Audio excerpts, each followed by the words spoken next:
Yana Martens here, and today we talk about why do some people hate being photographed. First thing I want to ask you about yourself. Do you like being photographed? So, and please give me one of the three answers. I hate it, I don't mind it, and I love it. Yes?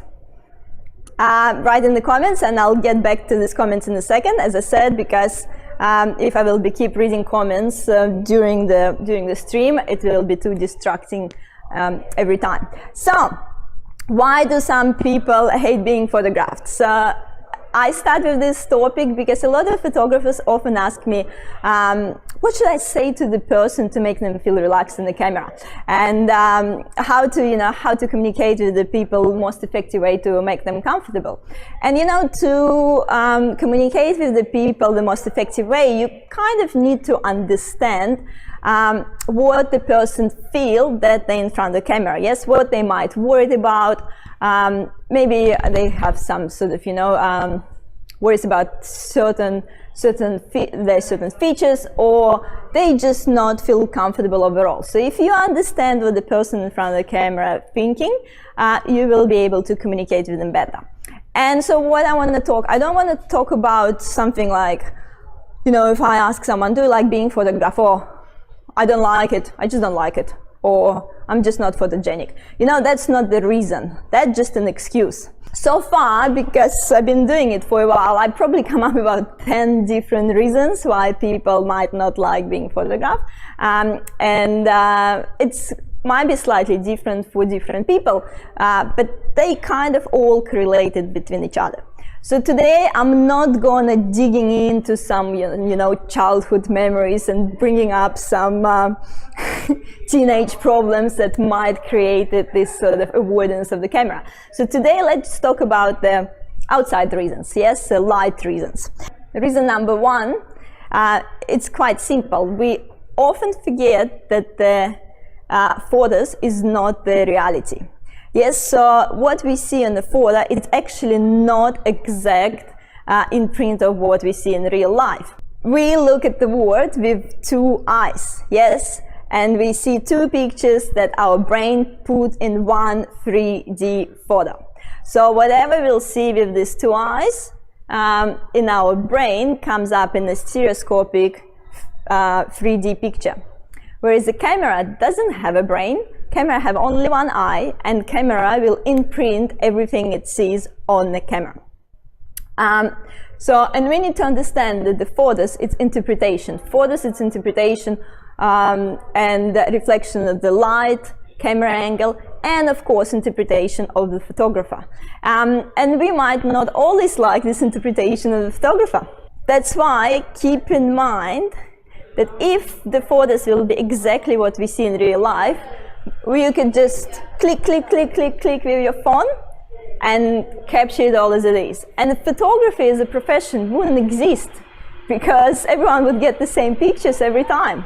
But how often somewhere with your friend, you took pictures of something you like, you look at each other's phones and you got completely different pictures. Because our perception of the world is different. And how we perceive the world quite different from how other person perceive the world. And our self-perception even more different. There is more distortion, just interpretation. We all know that different lens will distort the picture as well. For example, we can have like a wide angle lens or zoom lens. On the wide angle lens, our face will look wider. On the zoom lens, our face often will look slimmer. I have actually a joke about it. Who usually takes the best selfies? People with the longer arms. Yes, because we want to make the distance between the wide angle lens and your face a bit longer. Because in general, in majority of our mobile phones, the lens is actually wide angle lens.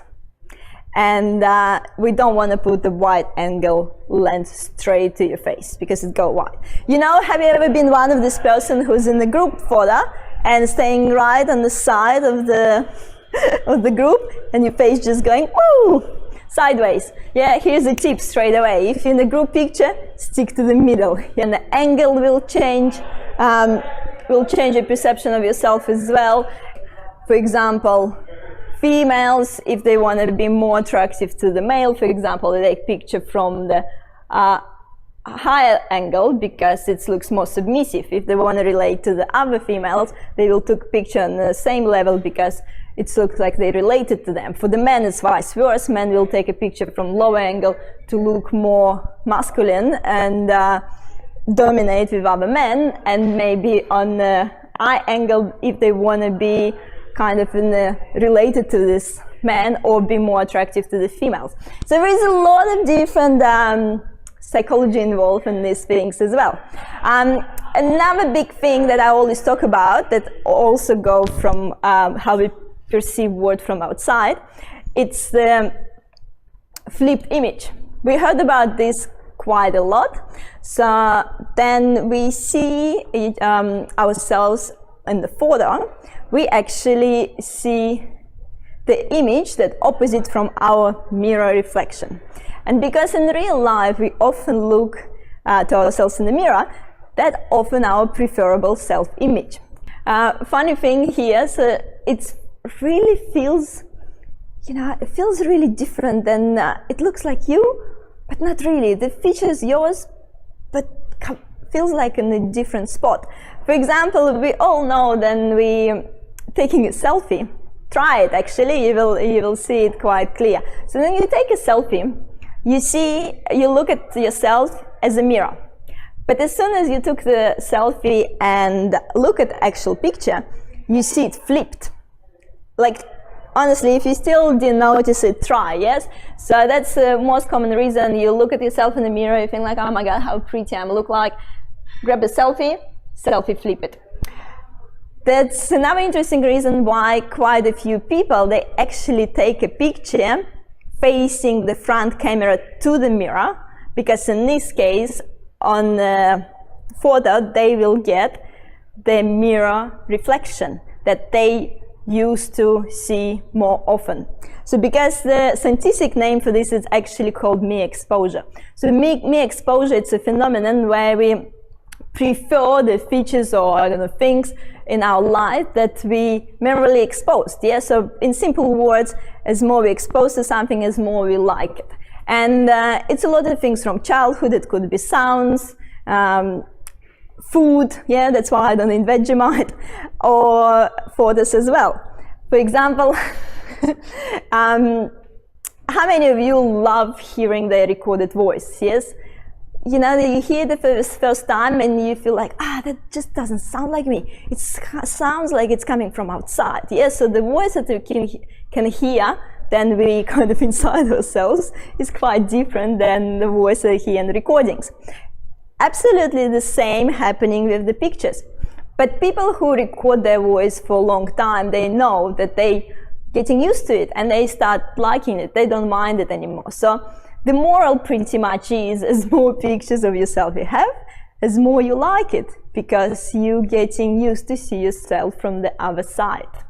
Actually, coming back to this selfie in the mirror, then you take a selfie in the mirror and you get your mirror reflection there. So you're putting front on camera to the mirror and grabbing the picture.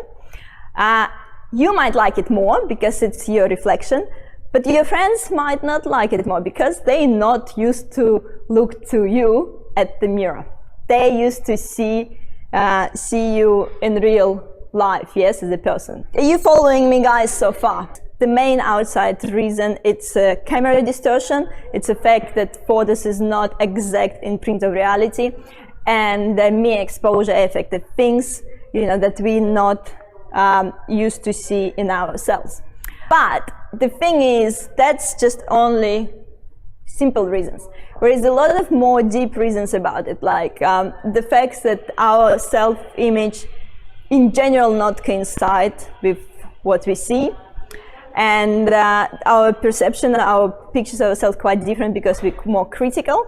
It's a lot of perception vigilance involved, and because we're paying attention to things that we worried us the most. I'm going to talk about it next Sunday. You know, I can't talk about too many things at once. And please ask me some questions by next Sunday. Thank you so much again for listening. Like, share, blah, blah, blah. And if you find more details about me and what I'm doing, you can always go to my website, yanamartens.com. Thank you so much, guys. And I'll see you next Sunday.